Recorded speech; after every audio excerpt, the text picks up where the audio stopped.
And we're going to do a little bit of background information on the major monotheistic religions of this time period. So looking at this timeline, all of these religions are related. They all worship the same God. They just have a different way about it.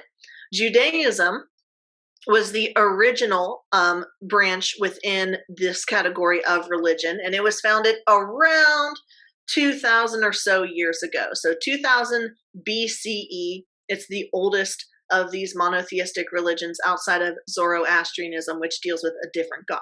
Okay, so from Judaism, we get the emergence of Christianity, which you may remember around the year 0 CE to approximately 30 CE. Okay, we have the arrival of Jesus Christ, hence Christianity. But in the early ancient Roman Empire, the Christians were persecuted. Okay, so Jesus was a Jewish person under the rule of the Roman Empire, and he was called the King of the Jews. And so the Roman Empire was like, wait a minute, there's only one king, and it's the emperor, and we're polytheistic, so we don't follow your God. And so he was crucified, and according to the Christian church, after 3 days, he rose again, thus starting the religion of Christianity. But that didn't mean that Christianity became the official religion of the Roman Empire. They faced a lot of persecution at the time until Emperor Constantine came along, and Emperor Constantine converted to Christianity because he received a sign from God prior to a battle. He won the battle, and thus he said, okay, that's going to be my sign that I'm not going to be polytheistic anymore. I'm only going to worship this particular God. So first was Judaism, then we have Christianity. First, it was persecuted under the ancient Roman Empire, different from the Holy Roman Empire, okay? And then we get the emergence of Christianity as the major religion of the Roman Empire under the Edict of Milan. Now, Constantine is notable for other reasons. For instance, he removed the capital from Rome in the west to Constantinople, or Byzantium, in the east, where it remained under Christian control until 1453. That's when Constantinople was invaded and conquered by who? The Ottoman Turks, exactly. And then what did they rename Constantinople to? Istanbul, which is what it remains called today. Okay, so we have the physical movement from the capital in Rome to the capital in Byzantium, renamed Constantinople, until 1453, a changing point in world history, with the establishment of Istanbul under Ottoman rule. Okay, so Christianity became the official religion of Rome by 379. We have the western half and the eastern half. Okay, but after the establishment of Christianity as the official religion of the ancient Roman Empire, we also have the emergence of a new type of monotheistic religion worshiping the same God. The Prophet Muhammad received the recitation, or the Quran, from the Archangel Gabriel on Mount Hira in 622 CE. Okay, under Christianity with the Prophet Abraham, which is a part of the Jewish and Christian faith as well. He had 2 sons, Isaac from his wife Sarah, and that's where we get Christianity in the line of David, and then Ishmael from Sarah's handmaiden Hagar.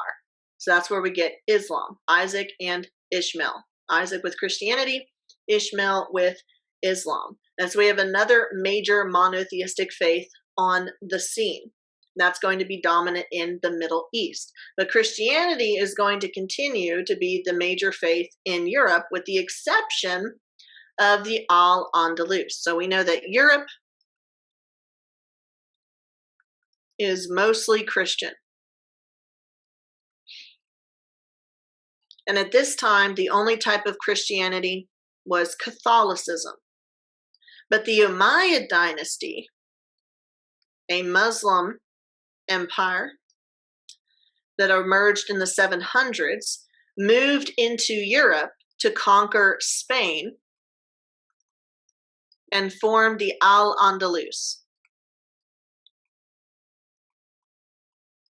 Now they continued to try to move into the rest of Europe, but they were stopped in 732.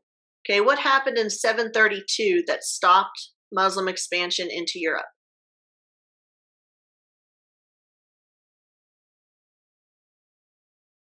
Good, the Battle of Tours. Charles Martel prevented the expansion of the Umayyad dynasty further into Europe. So as a result, Europe remains mostly Catholic. Okay, but the Umayyad dynasty is going to continue to hold the Al-Andalus from around the 700s until 1492. Now, what happened in 1492 that ended Muslim rule in Spain?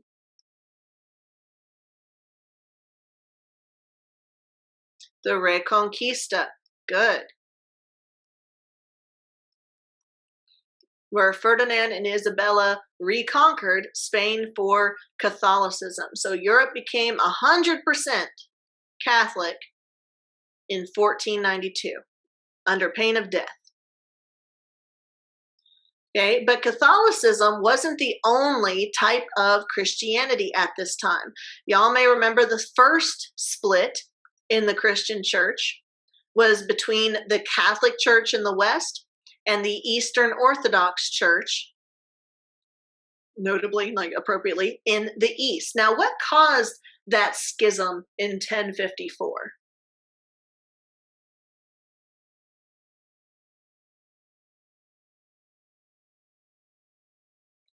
Disagreements about the leader of the church and iconoclasm. So in the West, they believed the Pope was the leader of the church. In the East, they believed the patriarch, who was picked by the emperor, was in charge of the church. But they also fought over icons. So the Western half, the Catholic Church, believed that icons are good. The Eastern half said icons are bad. Iconoclasm. Okay, and so this led to the first break in the Catholic Church. Now, the Eastern Orthodox Church is going to be very popular in Greece as well as in Russia. So when we get to the chapter on the rise of Russia as an empire, we're going to be talking about how they are Orthodox rather than Catholic. So we have two types of Christianity so far. The third type of Christianity is going to emerge under the the third branch is going to arrive under the Protestant Reformation. So this is the second split. We have three types of Christians. We have Catholic, Orthodox, and Protestant. So how did this happen? Well, there is this Catholic monk by the name of Martin Luther. And he was super devout. Okay, but he saw that there were some things going on in the Catholic Church that he didn't feel too good about. There was some corruption going on in the Catholic Church. And the Catholic Church had tried to address it like hundreds of years before he arrived on the stage, but they hadn't fixed it. One of the biggest issues that he had a conflict about was indulgences. Indulgences, which is buying forgiveness for your sins. So if you sin, you need to confess, right? But if you want to, say, for instance, get the sins of your dead relative forgiven, you could give the church money and they'd give you a piece of paper, an indulgence, saying the Pope has forgiven those sins. This person is now in heaven. Okay? And so it's basically erasing sins using money, kind of like selling forgiveness like they're Girl Scout cookies. This puts the rich at an advantage over the poor because they could basically get a get out of hell free card. If they have enough money, they can sin all they want. They can just hit up the Pope and say, hey, I want to buy some forgiveness. Okay? And Martin Luther said, that's not right. But he also had a bunch of other complaints about the church. He had 95 of them. So in 1517, he published the 95 Theses, okay, on the Wittenberg church door. And these were 95 complaints about corruption in the Catholic Church, with the main ones being indulgences. Now, how does the Catholic Church feel about being criticized? Thumbs up or thumbs down?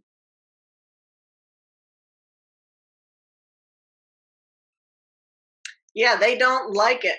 Okay, criticizing the Catholic Church is a heresy because God gave the Pope the power to make laws on earth that would be upheld in heaven, dating back all the way to the first Pope, Peter the First, who was one of the disciples of Jesus. Okay, so if you come for the Pope, okay, they're going to excommunicate you and send you to hell. Because remember, the Pope has the power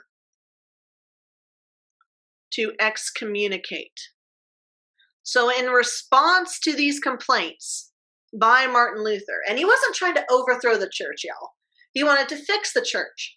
He was a good Catholic. He was like, I want to get into heaven. I'm super concerned about this. I want to fix the church so that more people can go to heaven and we're not straying from the ways of God. But the Pope's response to that was, you're a drunk German and I'm going to excommunicate you and you're going to go to hell. Okay. And so by 1520, once he received that excommunication, which he subsequently set on fire, he broke off from the Catholic Church and said, fine, if you're going to excommunicate me, then I'm going to make my own church, protesting the Catholic Church. And thus he formed Lutheranism. His name's in the title. Okay, but he wasn't the only one who had issues with the Catholic Church. And so, and these people disagreed with him, so they're going to form their own Protestant religions. So Lutheranism is going to be very popular in the Holy Roman Empire, what we today know as Germany. Anglicanism is going to emerge in England for political reasons more so than religious reasons. Like with Martin Luther, he legitimately was like, I'm concerned about the state of the church. Under Anglicanism, it was more so, I want a divorce from my wife and the Pope won't let me, so I'm going to make a new religion. Okay? And then Calvinism is going to be popular in England as well as in Switzerland. And it's going to be one of those religions that makes its way over to the New World with the Puritans and the Pilgrims. Okay? Now, how did the church feel about this new popular branch of Christianity? Pretty bad. One, it was heresy, and two, it interferes with their power because the Protestants didn't believe that the Pope had the power that he claimed to have. And so the Pope loses some clout there. He loses political power as well as religious power. And so as a result, the Catholic Church is like, okay, maybe we should address the corruption. And so they formed the Council of Trent, responding to the issues of corruption that were brought up in the 95 Theses. And so they fixed some of the problems, and that is what gives us modern day Catholicism. They get rid of corruption like simony and nepotism and pluralism and absenteeism, and don't worry, we're going to go over all of those. And that's what gives us Catholicism today. So what you need to know about this review. The Great Schism was the first break. The Protestant Reformation was the second break. We have a bunch of Protestant religions, not just Anglicanism and Lutheranism and Calvinism, but also Methodists, Baptists, Episcopalians, Mormons. All of those fall under the category of Protestant. Okay, so if it's not Catholic and it's not Eastern Orthodox, then it must be a Protestant faith. But all of these are Christian. Okay, Judaism and Islam, not Christian, although they believe in the same God. But Protestantism, Catholicism, and Orthodoxy are all Christian. They just have different ways of worshiping their Christian God. So they all believe in things like Jesus, for instance. Does that make sense? All right, so I'm going to move us over to the PowerPoint.